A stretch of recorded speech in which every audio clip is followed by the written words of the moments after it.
Біздер ой жаттығуын жасап алайық. Қазір мен сіздерге бір тапсырма айтамын, соны ауызша шығарамыз. 1-ден 30-ға дейінгі сандар қатары берілген. Осы сан қатарында 5 цифры неше рет кездеседі? 2 цифры неше рет кездеседі? Әнеке ойланып жауап береміз. Тағы бір айтайын. 1-ден 30-ға дейінгі сандар қатары берілген. Осы сан қатарында 5 цифры неше рет кездеседі? Және 2 цифры неше рет кездеседі?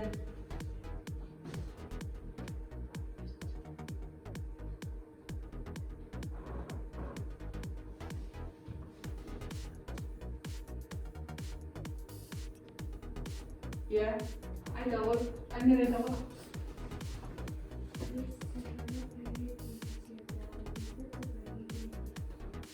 Келсеңіз олар? Жоқ, келіспейміз, ойланамыз.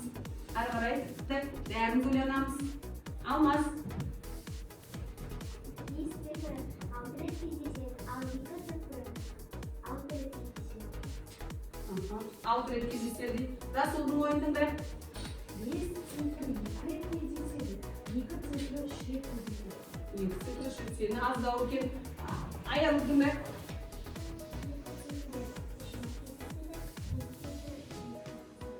Сені аздау болып тұр, жақсы. Ал енді кім жазбаша тақтада түсіндіріп береді? Алмас келе ғой, Нұрлан түсіндіре ғой. Алмас 5-ті түсіндір, Нұрлан 2-ті түсіндір. Жазбаша түсіндіре береміз, жаза береміз, түсіндіре береміз. Алмас сөйлейміз. Biz birinci 0, 1, 2, Nurlan sen yazabilirsin. Ülkemiz 3 tane ülkede Sen 2-ті түсіндірейін жатсыңдар? 5-ті. Ары қарай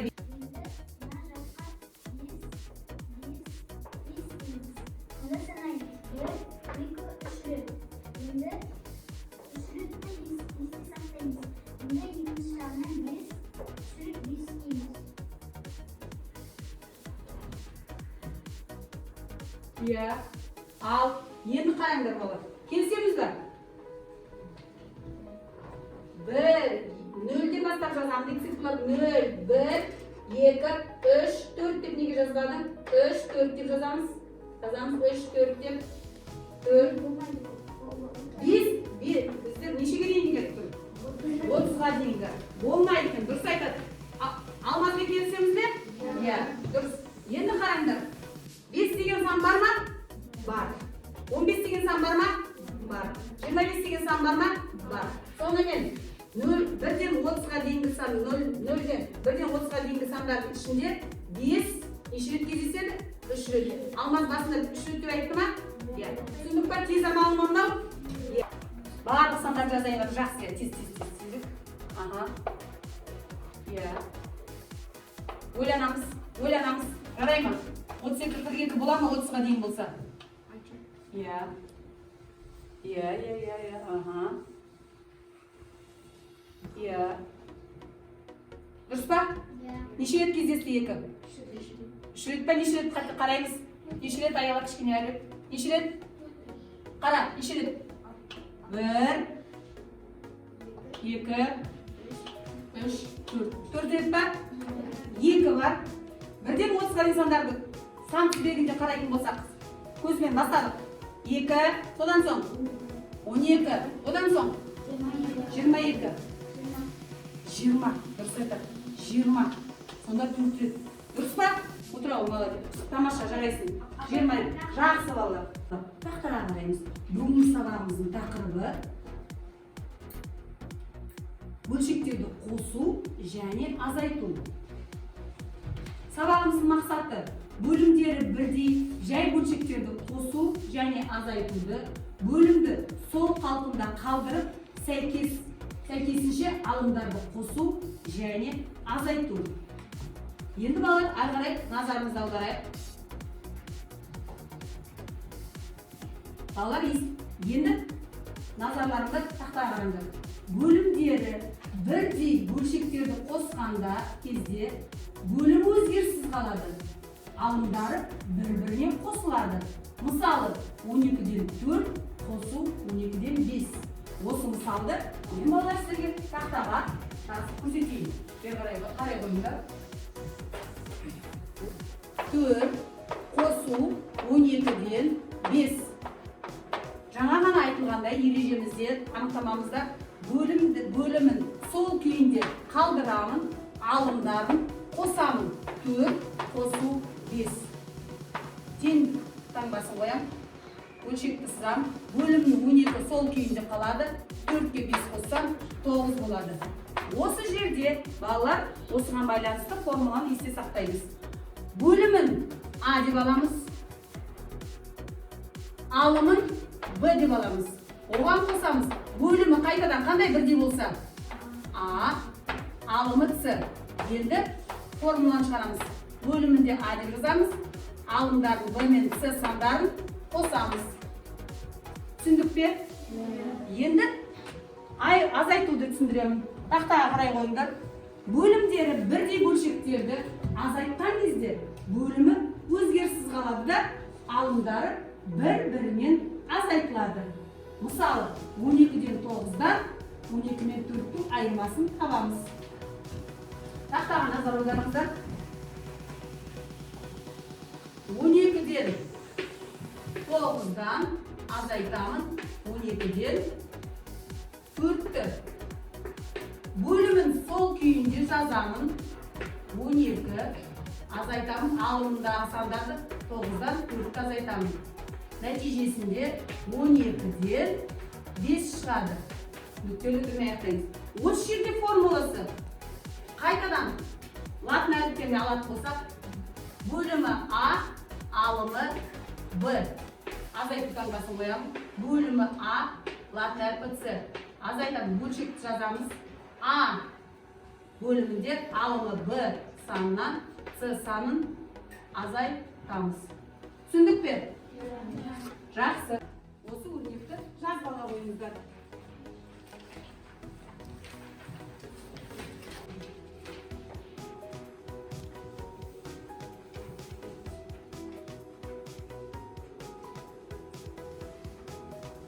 Қыздағы нөмір 3-ші мысалға қарайық. Нөмір 3-ші мысалда маған оқиды Жанеке.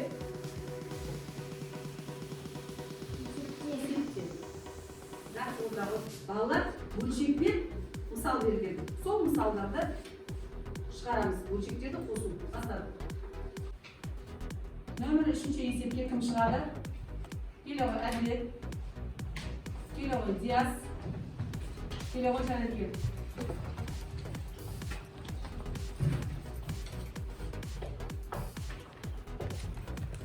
Балалар тақтада комментариймен айтып отырып, орындауға болады. Диас, айтып отырып орындай бер. Бірінші бізде 100 бөлімін 26 алған қосамыз. 100 бөлім 15. 100-ден 15.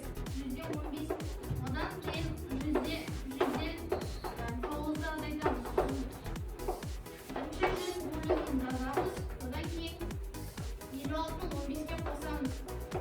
Ол бізде Жазып береміз, барлығын жазамыз. 70 болады. 70-ден 9-ды азайтамыз. Ол бізде 100 бөлімінің 62 болады. Нүктелі өтірмен аяқтай қой. Жақсы, отыра қой. Келесі Әдет, сен үйір. Шыққан мәнін айтайыр. Шыққан мәні 27. 50-ден 50-ден 27. нүктелі өтір қой аяқта. Кім болды маған айтайырдар балар, мен сені қашып берем. Иә, Жанеке сөйлей бер.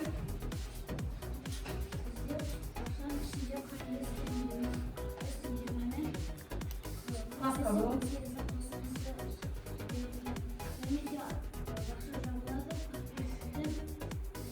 29-ды.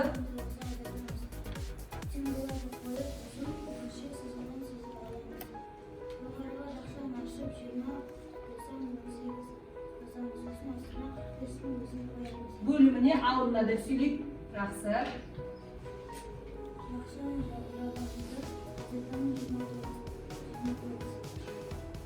Bölümüne yazalım.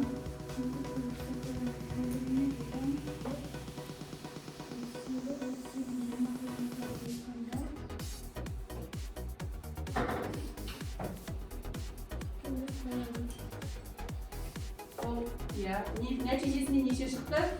Нүктелі аяқтай ғой. 45 сантиметр. Дұрыс па? Балалар дұрыс па? Отыра ғой, тамаша. Кім болып отыр балалар? Мен карточка берейін. Жақсы. Ал балалар карточканы аяқтаған балаларды мен көріп отырмын. Тамаша.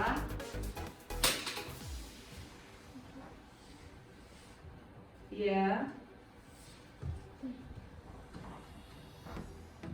Жақсы.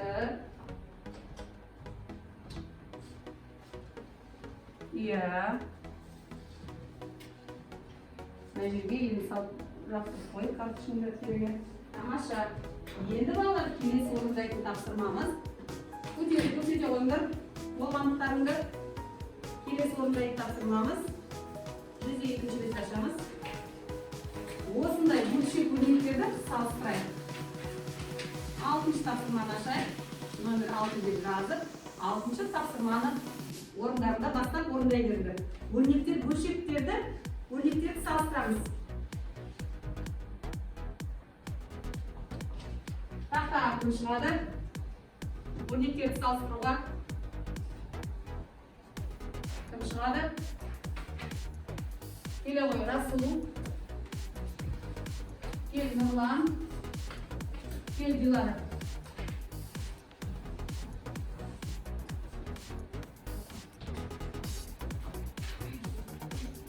Біріншісін. Шарымыз болды. Үш адам жүрді. Екіншісін, сен біріншісін. Үшінші тақтаға тұрай бер, Дилара. Нұрлан сөйлей бер.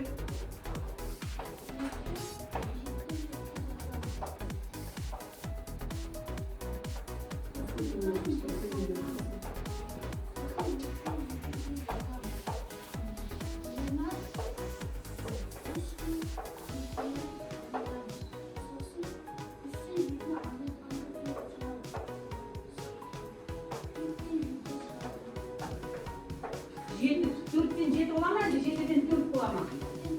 Жетіден төрт бола. Оны көзбен жазып болғанда, жазбайым ұстау болады. Иә. Жетіден төрт болғандықтан салыстырған кезде екі жақтағы өрнегі не болып шықты? Тең болып шықты. Ал, мен Расул тыңдай. Расул, мына кішкене бөлшектер жазғанда дұрыс жазылады, дұрыс жаза ғой. Иә. Сөйлейлер, Дилара болған екен. Таңбаларын қой ортасына. Таңбаларын қоя ғой. Алымын салыстырамыз ба, бөлімін салыстырамыз ба, Дилара? Алымын салыстырамыз ба, бөлімін ба? Алымын. Сөйлейлер, таңдасын қой. Есептеді. Айтайын.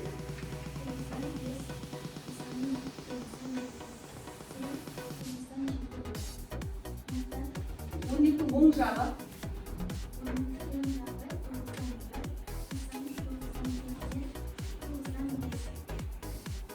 Өрнегінің қай жағы екен?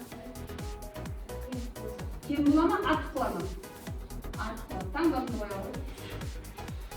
Дұрыс па балалар? Отыра ғой, Дилара жақсы. Расул тыңдай. Расул ақтарың оң жағына тамыз. Сөйлейді. 28-ден 12 бөлшек. Біз Өрнектің енді сол жағы.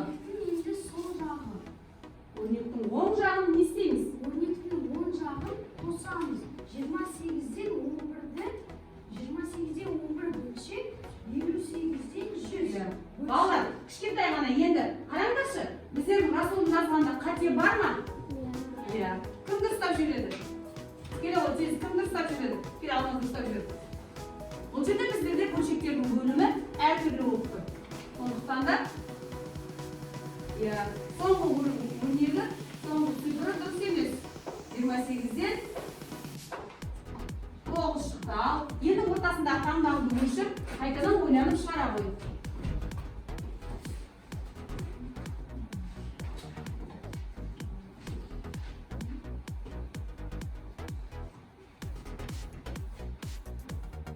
Иә, ал сөйлейлер. Енді дұрыс шығарды ма Расул? Сөйлейлер.